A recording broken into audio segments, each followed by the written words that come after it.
algumas cenas me marcaram muito. Por exemplo, relatos de crianças que comiam sola de sapato cozida. Pessoas que ajudavam os caboclos eram degolados em praça pública. O que mais me marcou de todo o meu estudo foi o lamento contestável. Saber que a única coisa que não é contestável nessa guerra é o lamento.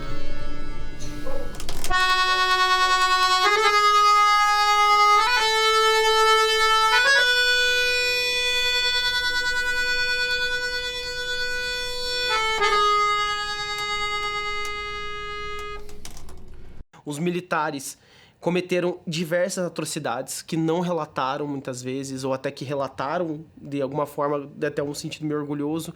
Você tem os crematórios, que eu acho que é o fundo do poço da Guerra do Contestado, é os crematórios, é o período final, que é chamado de açougue. Poucas pessoas falam sobre ele, mas é o período onde foi a caçada dos caboclos, que continua depois da guerra, prossegue. E o período os crematórios, você tem um crematório, que é o crematório de Perdizinhas e Lebon Regis, que tem registro, que é o local onde foi encontrado arcadas dentárias, foi encontrado restos mortais das pessoas.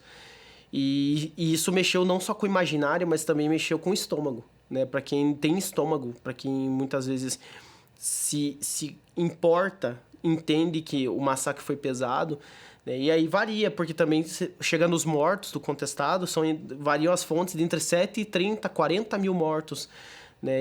Cerca de 80 a 100 mil pessoas envolvidas dentro do conflito.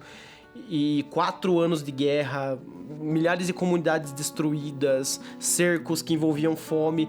A coisa mais cruel que teve foi o cerco de Santa Maria mesmo, que o setembrino, né, ficou feliz com a sua grande vitória, mas que ele fez esse processo de sacrifício humano. Ele pegou, simplesmente fez uma tática militar para que as pessoas realmente comessem sola de sapato, comessem os animais que eles tinham lá, um surto de tifo dentro dos redutos também. Mesmo tentativa depois de se reunir, tentar se juntar, e aí quem se rendia muitas vezes com a esperança de que pudesse ganhar uma terra, porque foi a promessa que foi dada pelos militares, acabou sendo morto, recebendo a última refeição.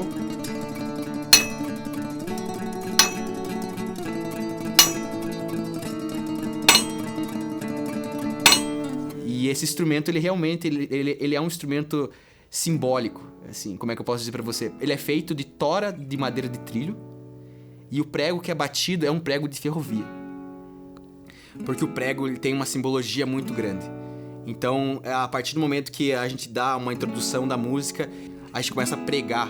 E a gente sabe muito bem, né? O sentimento que a gente quis passar é realmente a gente tá fundando um grupo de pessoas, a gente tá fundando, enfim. Pois é, pois é. Pois é, José, pois é.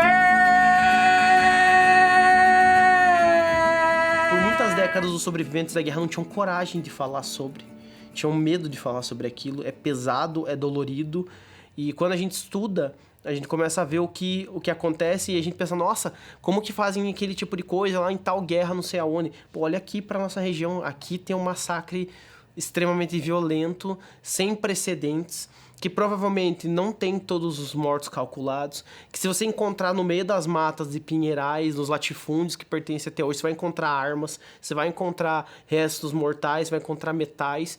Então, é uma guerra que tá viva.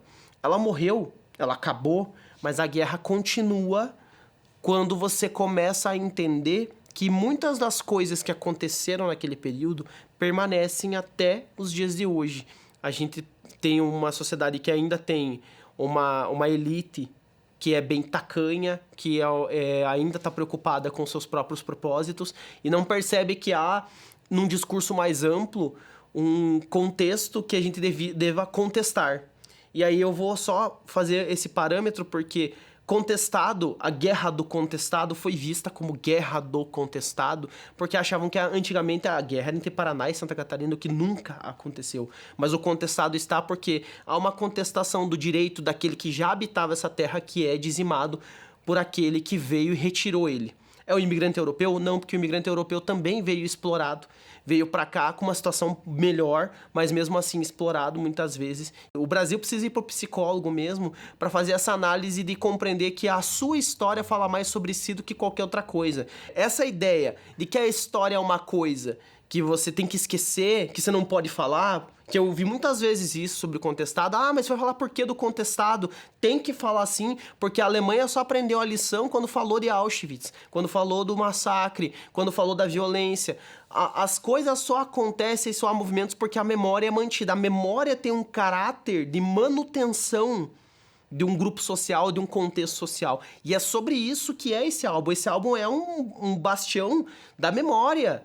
Ele é algo que pode estar guardando dentro de um aspecto que daqui 20, 30 anos você vai olhar, é uma perspectiva atual sobre o contestado, mas já é muito diferente do que foi a perspectiva do contestado há 50 anos atrás, que era só o caboclo lutando para resistir, mas agora você está questionando, você está apontando o dedo e dizendo assim, a culpa é tua. A culpa é de vocês. A gente tá assim porque vocês deixaram a gente em uma situação de vulnerabilidade, de inferioridade.